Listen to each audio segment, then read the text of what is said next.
Tell me if you think anyone is going to help the box office in this cast. So obviously, Chalamet, we do think he's a draw. 100%. Yeah. Keegan-Michael Key as chief of police. Mean anything? No. I mean, for me, a deterrent, but for most people, a shrug. I mean, yeah, there are a couple of deterrents in here. Here's a deterrent, I think, for both of us. But I think he's one who I'm going to say is a deterrent who nobody knows, so it won't matter.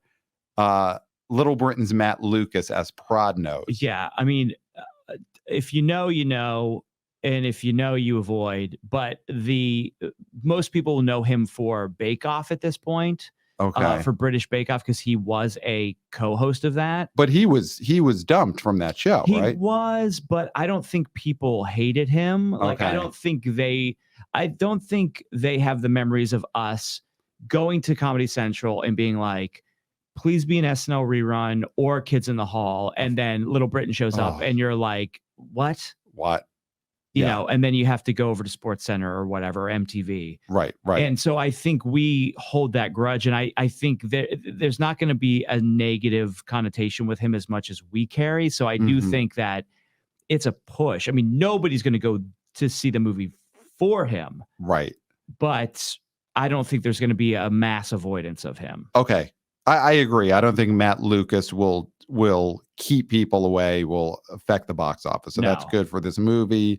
I mean, that's what you got to hope for when you end up casting Matt Lucas, is that he doesn't hurt your box office. Yes.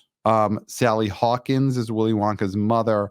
I think it's not going to affect the box office, but I think this helps with the Paddington crowd, because it's a good reminder to the Paddington fans that, oh yeah, the Paddington director directed this. Yep. So I think in that sense, she helps the box office because she will remind people about the Paddington factor. Yes, I totally agree. Here's someone who, and maybe this is our bias showing, Rowan Atkinson as Father Julius. I think he helps the box office. Do you think Johnny English has some juice still at the box office? Johnny English has had more movies than you would remember. I think to a certain demographic, he does help. Absolutely. I mean, he's a comedy icon. Yes. I never watched Blackadder. I wasn't a huge Mr. Bean guy. Johnny English, respect him. Yep. Respect what he did. I think Natalie Imbruglia was in one of those movies. Okay. So gotta respect that. But yeah, I think of all the people you've mentioned so far, Sally Hawkins and him, those are value adds, but not like great value adds. So here's last two people I'll mention that I think these could be great value adds. Yeah. Olivia Colman is in this movie as Mrs. Scrubbit. I love that. Yeah. Oscar winner. Yep. And all around delight anytime she's in the public. Yeah. I think that is a definite plus. I mean, I haven't seen her on the promotional trail, but like, she's someone who would be great if you get her to make one or two appearances promoting this movie. Yeah. She's so great on television, so charming. And I think you got to use her on this final push, is get Olivia Colman on something to promote this movie. Listen. You're going to, okay, wow, you're going to say it. Eat the wings.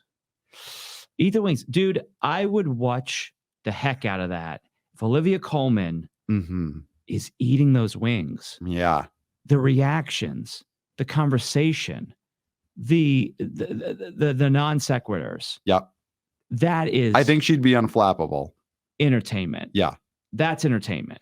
I think Olivia Colman. I do think Olivia Colman could end up eating the wings. Yeah. I don't think she goes on Hot Ones to promote her role as Mrs. Scrubbit in Wonka. All right. I think a movie comes out where Olivia Colman is above the title. And she really wants that to be a hit for her. Yeah. I could definitely see her on Hot Ones. I don't think she would do it in this promotional cycle for this movie. Last name I'll throw out there, Hugh Grant as Lofty and Oompa Loompa. Do you even have to ask? I mean, he has made the complete sort of transition from star, butts in the seats movie star. Yes. Because he was. He was. He was. There is a such 9 thing, months. Yeah. There is such a thing as a Hugh Grant movie. Yes. Yes. He is now one of the top value adds. Mm-hmm. I believe. I mean, of course, Samuel L. Jackson, number one value add. Yep. Woody Harrelson, I'd put in that too. Yep. Value Michael adds. Keaton, Michael value Keaton's add. value Yeah. add. Yeah. I think Hugh Grant is reaching the peak of value add, which Wow. at that age, that is, I mean, if you're not De Niro or Denzel or Nicholson, if he ever Hanks. comes back, or Tom Hanks, that is what you can aspire to. Yes. Yes. Yeah. It's at a point when you get old enough, you got to be on Michael Caine. Yes. Be a value add. Yes. And yeah, I agree. Hugh Grant is really aging into that role really well. And I think now one thing about it is he did, I don't know if it was a misstep, but he did on the promotional trail mention that he hated being in this movie in the sense that, you know, a lot of makeup and the special effects, and he did it so you could buy a new house. I think with Hugh Grant, though, that stuff always just comes out as charming. That's his thing now. That's his thing. That's his new thing. He's like that the cute curmudgeon. Cute curmudgeon, absolutely. Yeah. He goes on and he says how his face looks like a ball sack, and everybody's like, it's true, but we also love you. Yeah. Like, I think that is his new thing. When he gets interviewed on the red carpet and he gives, you know, one-word answers to, you know, the ET reporters. Yep. People aren't like, he's a dick. They're like, oh, he's so charming. He's so charming. Yeah. Yeah, that is his brand now.